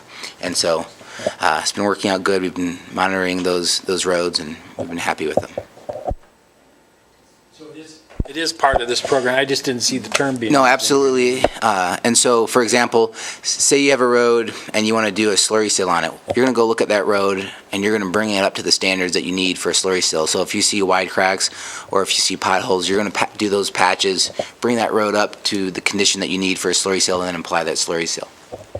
So the behinder we get, I'm hoping that maybe each year, like when I was on the planning commission, they have the growth session once a year, and there's money involved with that. Which, if for this to happen, we need this many more staff people, or we need that much more money. I'm hoping you're going to come every year and say we're short this many dollars, and this many miles of roadway are in the F or the D or the whatever rate we're giving them, as part of this program, which worked really nice because you're showing progression in a nice systematic way. You're smelling what I'm cooking. Truly, there's been discussion in this town about, we need to fix our roads, but there's no true metrics and no really transparent understanding of what does that mean, fix it to what standard, how much dollars are we even talking about. So we're laying really the groundwork here for setting that stage so we can understand, right, what we're even talking about. Does anyone have any? Chaz? Lucia, I'm still a little bit confused about whether we're concentrating on one district or several districts, because the new table is 2018, which answered one question I had, what were the projects for 2018, but it's still spread over a number of districts, right? I can see the confusion, and this project list is a list of the projects that we did this year. So we didn't have the districts, but I wanted to show you an example of how we would report this in the future. So in the future, you will start seeing a project list of mainly the same district. But we wanted to kind of show you what we did this year and how we're going to show you these projects moving forward. So these are the projects that will be constructed this year, is that right? These were all fiscal year 2018 projects. So some of these roads have been completed, many have. There's a few on this list that, since we lost temperatures in the fall, are going to be completed this spring. So do you have a list for the next cycle then? Yeah. No. You don't? So if we approve the plan tonight, we're going to begin undertaking the schedule, right? So the list for fiscal year 2019, which starts July 1st, that will come to you according to the schedule in the plan. But the actual sort of work elements, like doing the inventory and that sort of stuff, will start once we approve the plan, even though we're not in fiscal year 19 quite yet. That's correct. Okay. And, in the past, when we try to select projects, in the spring for a budget that's not yet approved, we've created challenges where we want to underestimate, so we don't, because we don't have the budget yet. But in this way now, the budget will be set, and we can evaluate and select projects based on a set budget, and then construct the following spring and summer. So it kind of positions us a little bit better. Yeah, and I do want to echo what you have in here about going out to bid early. I mean, that's really key to getting some more advantageous prices. So, good job. And workers, too, to guarantee us projects, because they're not already committed elsewhere. But do we have any public comment on this item? Okay, then I will entertain a motion. I'll move to approve Carson City's fiscal year 2019-2023 pavement management plan. I'll second.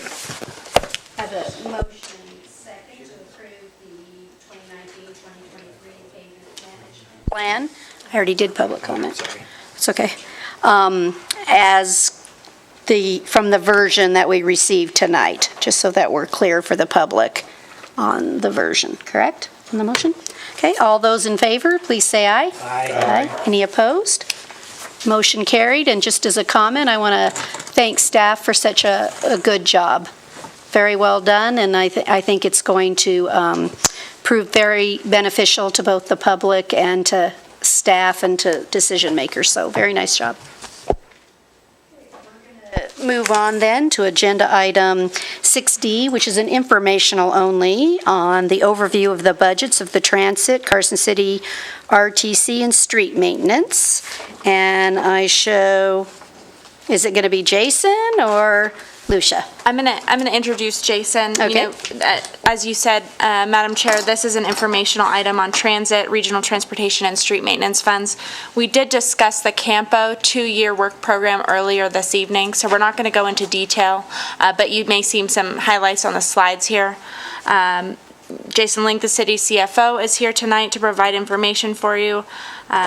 One talking point, just so you're aware, a couple months ago, RTC did approve roughly $230,000 to go towards the Curry Street project. That detail isn't in the summary sheet in the packet, but those dollars are reserved in the transportation infrastructure account for 2019.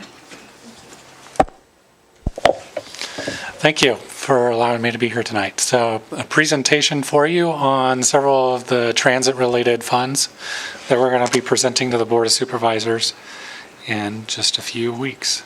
So we're going to start off just as a discussion point. I'm only presenting highlights here, so if you have detailed questions about what your staff is planning on doing here, so I've got two experts next to me here. So with that, the transit fund. So we've got intergovernmental revenues are decreasing. That's the federal transit money coming in. Estimated decrease for the next fiscal year. No change in staffing. There's $350,000 planned for capital outlay. Carson City did receive discretionary funding to be able to purchase 2 replacement buses. Hope you saw that. It is not going to be in the tentative budget, so it's not here, but it is a discussion point. So just a highlight, so you can see kind of ongoing revenues and cost structure for the fund for the last couple of years. Pretty standardized activity. You do notice that capital outlay is dropping off, and if you have more question about that. But here's the summary presentation that'll be in the budget. 1 FTE, ongoing intergovernmental revenues at roughly $1.4 million, offset by supplies and services, mainly the contract for operating the buses. Any questions on the transit fund? Just to clarify, though, the new buses is not The new buses are not has in not here. been integrated, so the capital outlay will go right back up to $700,000. Yes, it will. So this is one that's really dependent on the federal dollars, and so it ebbs and flows, not based on activity by this board really, or by the Board of Supervisors. So I just think it's important to note this is really federally driven. So in the CAMPO fund, so no significant changes in revenue or cost structure. So you can see basically flat revenues and expenditures going on here. And so about $400,000 in revenue and expense. Any questions on CAMPO? No? Okay. RTC fund, so highlights here.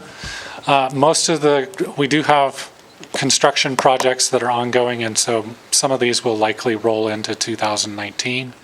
So, but none of that is planned into the 2019 tentative budget right now. No change in staffing. Capital outlay is planned for $2,150,000. And as you discussed earlier tonight, this is the $7.5 million in the Tiger Grant is also not in the tentative budget. So, with that, you got basically flat revenues. We've got the intergovernmental revenue that spikes up to fund capital outlay, and you'll see that again in future with the Tiger Grant. And then a fiscal year summary. So ongoing fuel tax, basically flat, and then the intergovernmental goes up and down based off of grant funding for specific projects, mostly for capital outlay. Any questions on RTC?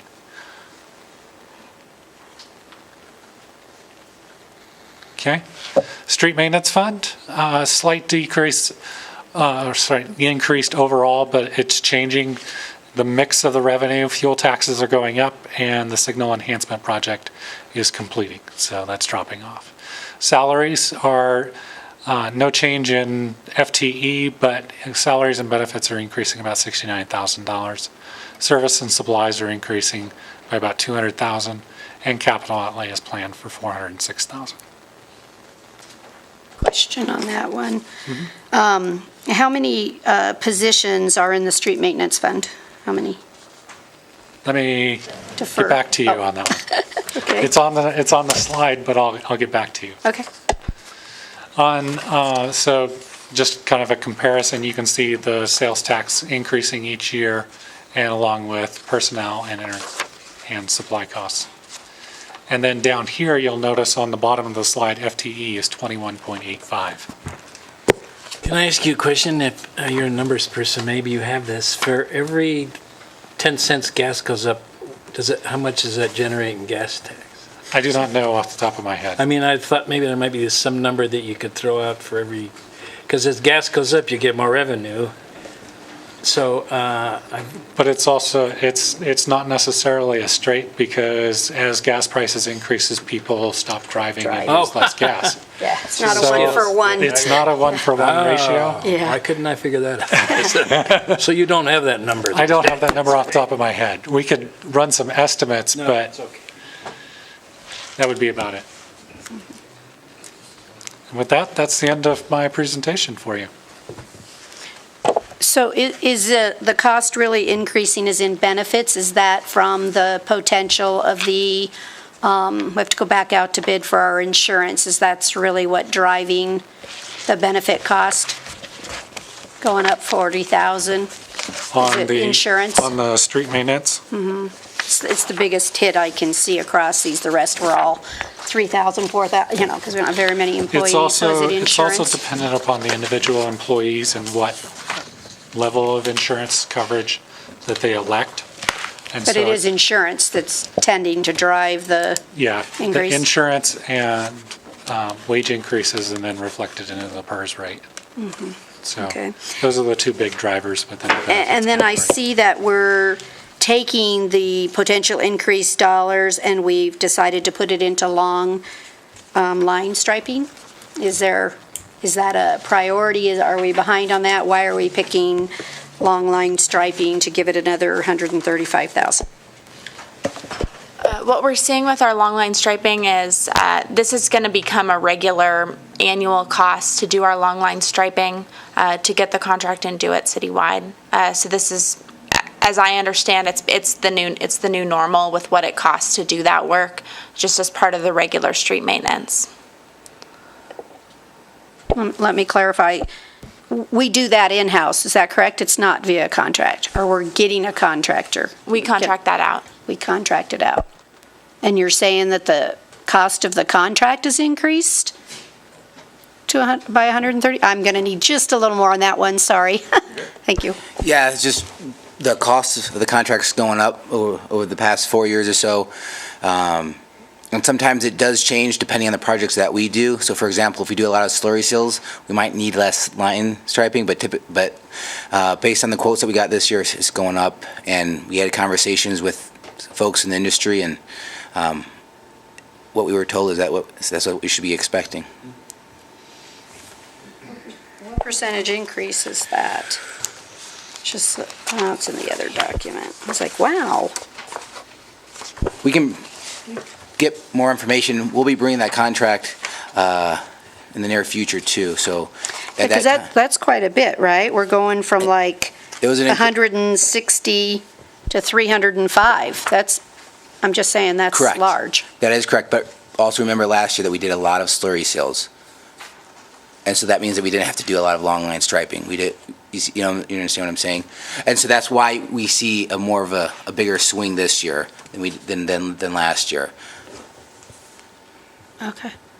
Well, I'd like to see that. I think I got what you're trying to say. Maybe you'll fully flesh that out for us a little more. Yeah, I did want to add one other thing. Darren Schultz, for the record, Public Works. The quantity is also going up as we have gotten more streets from the state. and we're always a little bit in arrears in terms of putting the long line striping down on those streets until it's completely worn off and it can't survive anymore, and then we do have to go back and stripe it. So that is definitely a factor as part of this, is the quantity, the line. Right, that's Okay, correct. thank you.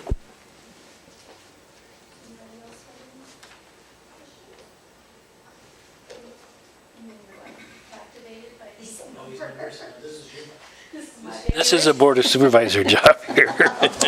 Do I have any? Ours is for review. Do I have any public comment on this item? No? Okay, well, it's just informational, so we'll move on then. Okay, sorry, we'll go to item 6E, which is to determine that Intermountain Slurry Seal is the lowest responsive and responsible bidder. Looking for a contract for a base bid of $344,344 plus a 10% contingency of $34,434.40, that full 10% there, for not to exceed amount of $378,778.40. And staff contract is not Brian. Okay, go ahead, Dirk. Thank you. So back in February 14th, RTC directed staff to pursue a pavement preservation project on Fairview Drive. This is from Rube Street, north to US 50. The project was funded with fiscal year 2018 transportation infrastructure funds. Our earlier construction projects came in under estimate, so this gave us enough money to do another project. Intermountain Slurry Seal was the low bidder, and that the prices are laid out in the bid tabs, which are in the packet. The contract for a slurry seal includes some crack repair and some pavement patching work. Staff has reviewed the bid pursuant to NRS and is recommending award to Intermountain Slurry Seal. That concludes my comments. I'm happy to answer any questions. Does anyone have any question? Any public comment on this item? Okay, seeing none, I'll bring it back for a motion. I'll make the motion. Okay. Move to determine that Intermountain Slurry Seal is the lowest responsive and responsible bidder pursuant to NRS Chapter 338 and to award contract number 1718-170, the Fairview Pavement Preservation Project, for a base bid of $344,344 plus a 10% contingency amount of up to $34,434.40 for a total not to exceed the amount of $378,778.40 to be funded from the RTC account as provided in the fiscal 18 budget.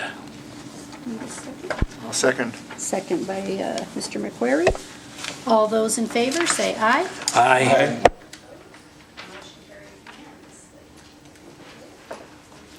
Madam Chair, if I may add, this project and this bid, it came in roughly $300,000 under the engineer's estimate. And this is a really good example of the types of cost savings that we talked about earlier with the pavement management plan. We had extra money in the budget this year for the reasons Dirk mentioned. And we set ourselves up to get in for that early bid schedule that you mentioned earlier, Chaz. And it's also a long distance on a single facility, so we're getting those cost savings for a single mobilization, single testing contract, and those types of things. So we did see the costs come down on this in this contract, so I wanted to mention that, and those are the types of things we're hoping to gain from that pavement management plan. Okay, we're going to move on to item 7 on the agenda. These are all non-action items. So 7A, Lucia's report, please. Thank you, Madam Chair. I'm going to try not to ramble, but I have a couple updates since I wasn't here last month. The Tiger event, as you are aware, we did host U.S. Secretary of Transportation Elaine Chao and U.S. Senator Dean Heller last Wednesday. The Tiger Award was a really fabulous thing for Carson City. But in addition to the Tiger Award, Senator Heller did announce the award of that 5339B grant. We are one of 139 projects nationwide Graham Dollarhide, this was his first competitive grant application ever, and it was awarded. He worked on it all on his own, so I did want to congratulate him, though he had to run this evening, so he's not here still. This particular grant is typically an 80-20 split with the local match. We did put in, if you remember from last fall, at a 70-30 split, a higher match rate, so we would be more competitive, and I think it paid off here. And so that is a $447,000 federal grant with a local match of roughly $191,000. We're really excited about that. We do have an ongoing contract with, wait for it, Arbok Creative Bus Sales. And so we have the option to purchase those immediately. We're waiting to get notice from FTA that we can actually use those funds. And anyway, they wouldn't be delivered until fiscal year 2019, but staff are moving on that now. So we're really excited for that. And if you do see Graham, congratulate him, please. Nevada Moves Day was Wednesday, March 21st. Although it was rainy, we did have 13,000 students and families in our area participate in that day. Some schools chose to postpone it until the following week, but we had so many kids and so many families brave the rain, and it was a really fun event. That was coordinated locally by our own Courtney Bloomer. She did a fabulous job. I don't know if you saw that day, we had it on the news, and it was really highly publicized event, so that was a huge success for us. Building on that, May is Bike Month. We're looking forward to May. It's Bike Month here in Carson City, but also across the country. Muscle Powered is spearheading it, and special events are planned throughout the month, so I wanted to announce it now, headed into that month. A couple activities I wanted to mention was the Tour of Carson, which happens on May 6th, Bike to School Day on May 9th, the Carson City Celebrity Bike Ride on May 10th, the Ride of Silence on May 16th, and the ever-popular West Side Cruiser Ride on the 24th. Bike to Work Week will take place May 14th through 18th, and there's many other events that will happen this month, so we wanted to announce that for you. And you can always contact Courtney or Muscle Powered for additional information on that.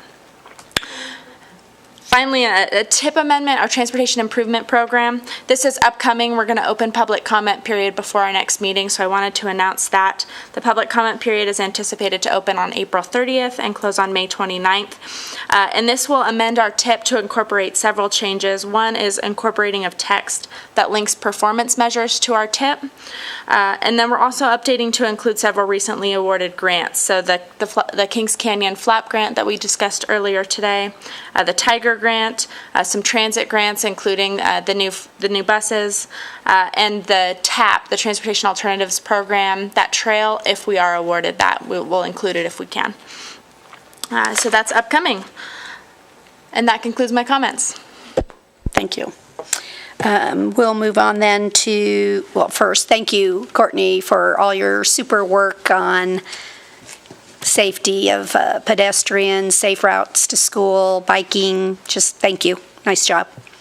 We'll move on to item 7B, Street Operations Activity Report. Who's taking that one? I'm not going to belabor this item since we are running long, Madam Chair. A couple items, if you remember this report's always a little bit behind. Did want to highlight some tree care chemical treatments and some weed abatement that we've taken care of. And then on page 2 of this report, we've done a significant amount of curb painting to catch us up on some of that. Happy to answer any questions you might have.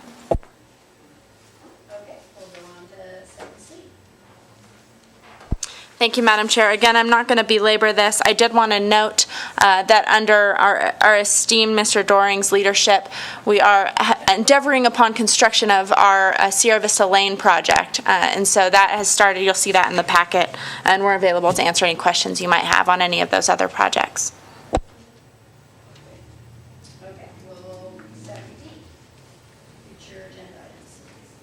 Future agenda items. We're looking ahead now. We're starting to get into construction season. So you will see 2 contracts coming at you next month. One is for the CDBG Community Development Block Grant ADA improvements, and the other is for that Silver Sage reconstruction project. Well, you'll see a contract for that as well. Also, a few months ago, we presented the results of our Jack Transit survey, and I believe it was Mr. Kimbrough that requested an action plan that might come out of that survey, so we're going to present that to you as well. Okay, do we have any board comments? Oh, any? None for me. None?